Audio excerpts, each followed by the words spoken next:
بسم اللہ الرحمن الرحیم۔ السلام علیکم ورحمۃ اللہ وبرکاتہ۔ اللہ تعالیٰ سے عافیت کا سوال کرتے رہنا چاہیے۔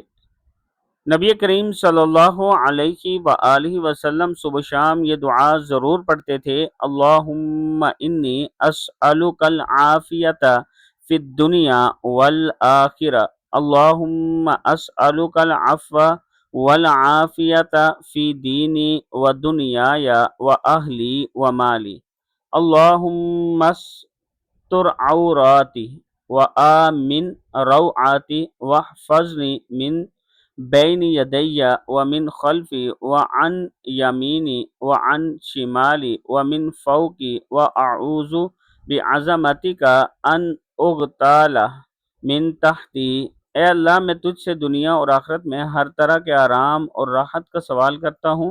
اے اللہ، میں تجھ سے معافی اور عافیت کا طلبگار ہوں، اپنے دین اور دنیا میں اور اپنے اہل و عیال میں، اپنے اہل و مال میں۔